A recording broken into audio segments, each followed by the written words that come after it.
Let's look at the issue of the not-for-profit area. In other words, those wonderful charity organisations that survive on the smell of an oily rag or through the skin of their teeth. You think it might be small, but actually there's an awful lot of them. Awful lot of organisations survive on charity, goodwill or op shops. Think junior sporting clubs, think school foundations, think Girl Guides, Scouts, everything from the RSPCA to Lifeline and the like. The list is long. Dominique Late works in advising, not-for-profits in areas of governance and has a front row seat to observe the impacts on the sector. And Dominique, I really wanted to speak with you because you used to work for one of the big finance houses yourself. I did. So you've probably seen the economy from the top to the bottom, I guess, Dominique. Yeah, pretty much. Yeah, absolutely. We heard today that Lifeline shops will be closing for obvious COVID-19 concerns. Is this loss of volunteers at a time when they're actually most needed, in my mind? How do you see it? Yeah, absolutely. It is a significant challenge, and I heard your call from Mark from Upper Coomera earlier. He's wanting to volunteer but doesn't know where to go. You've got some charities who have a significant increase in demand, but they can't get enough volunteers to not only meet the demand, but also a number of people who are needing to self-isolate that can no longer help them. It is a significant challenge. Do you know who's looking for help at the moment? This is the national broadcast. Yeah. We're very keen to help these people. So is there anyone in particular you want to name drop at the moment that's looking for help? Look, Food Bank is, in particular, one of the things that the Impact Suite has actually just set up because of this need, and to Mark's point, where do I go? And on the Impact Suite website, there's a charity mate section, and what our intent was there is for any charity that does need help to post what they need, where they're located, their postcode on that website. And anyone who is able to help can essentially go on there and put their hand up, and we will match the two together and connect them. So Impact Suite, is it? TheImpactSuite.com. TheImpactSuite.com. Yes, correct. All right. Yeah, and because it may also be, Steve, you've got to adhere to the 4 square metre indoors. So imagine you're packing hampers and you've now actually got less space in which to do that, and you've got an increased demand. So it could be, you mentioned guides or sporting clubs. They've now got clubhouses and huts that are empty that they can't use. So it might be actually that, a charity needs more space to be able to safely help charities, their people, but they don't have enough, indoor space, and there might be another charity that can actually help out. My guest is Dominique Late. She works in advising not-for-profit organisations in governance and the like. This is ABC Radio Brisbane.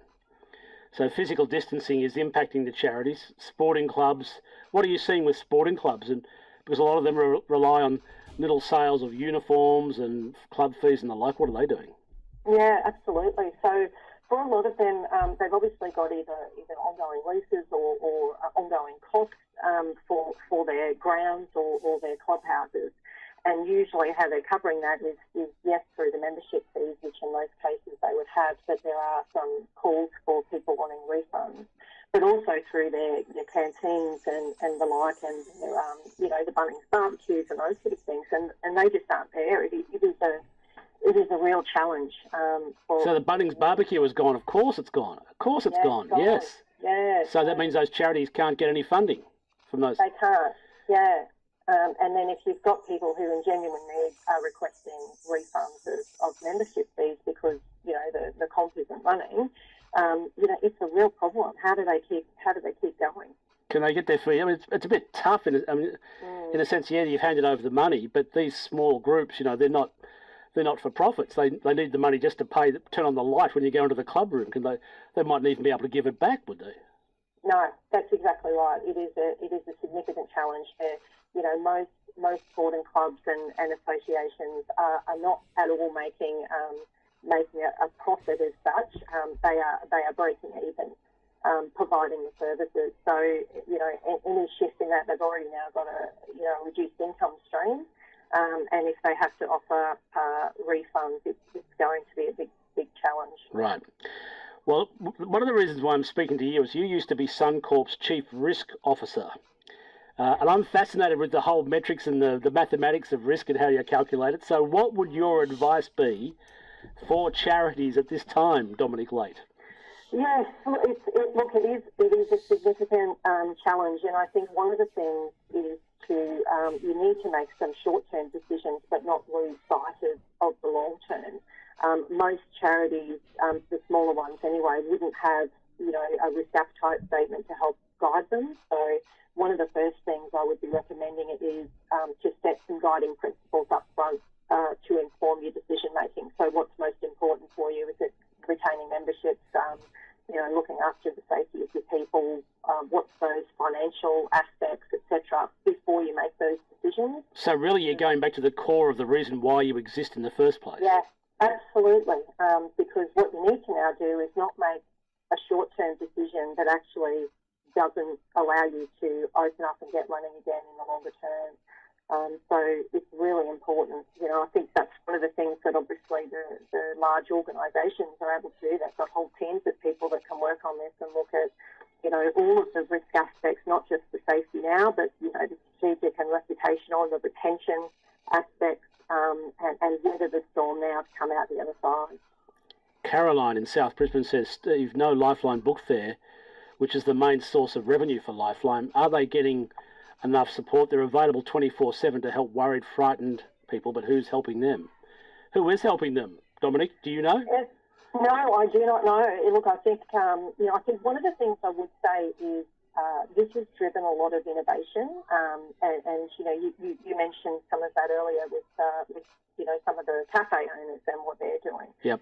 But equally for a lot of the charities, how do they and not for profit? So for example, my daughter is a Girl Guide. Girl Guide, her group has. So is mine. Yes. Yeah. So they've turned to online sessions, right? And it's not quite the same, but that's fantastic. And next week they'll be going for a badge, via a video conference. So, so there are organisations that are adapting, and it's not going to be possible for every charity. But what can you do? And thinking laterally, and that's, it's going to be a challenge because you don't have the resources and necessarily the skill set.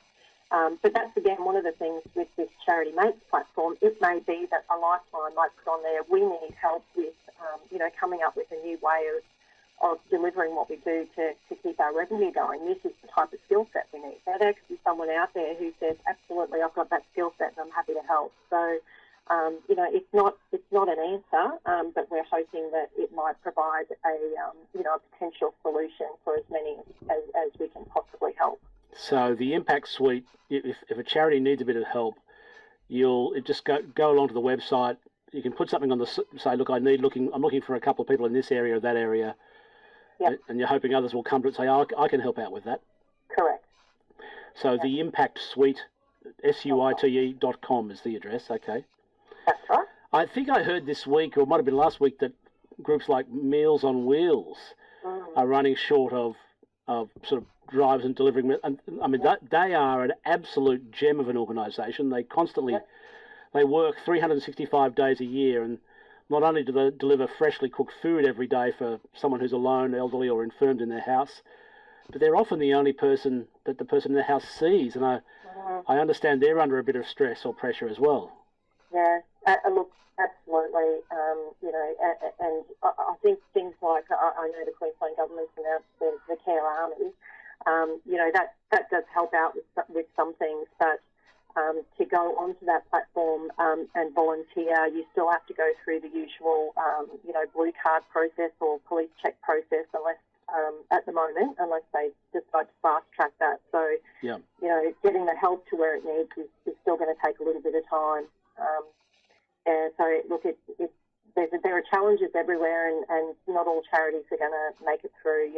We've heard of some that have had to shut up their shop, and they're now just applying for grants just to try and cover the costs so they can reopen later. So, for example, a disability services charity in Victoria who runs physical movement classes for disabled, people of all ages and kids, and they can't run at the moment. They may not be able to reopen later. So the thing that's sticking in my mind from what you've told me is that Organisations, no matter who they are as a not-for-profit, need to ask the basic fundamental question, why do we exist in the first place? Yep. And work back from there. Yep, absolutely. All right. Dominique, thanks for your time. Thanks, Steve. Dominique Late, who's a risk governance expert. Dominique used to work for Suncorp. She was their chief risk officer. She's now working in this area of sort of advising charities and not-for-profits in the areas of governance, how they should run themselves when they're not there to make a profit. And she mentioned that on their website, the Impact Suite, SUIT, so theimpactsuite.com. If you're a charity, a not-for-profit, and you've got a need for something that you would normally be able to use and you can't now, you can there's a particular part on their webpage, you can put it on there, and it's sort of a bit of a central location where other people can come along and say, I can help with that.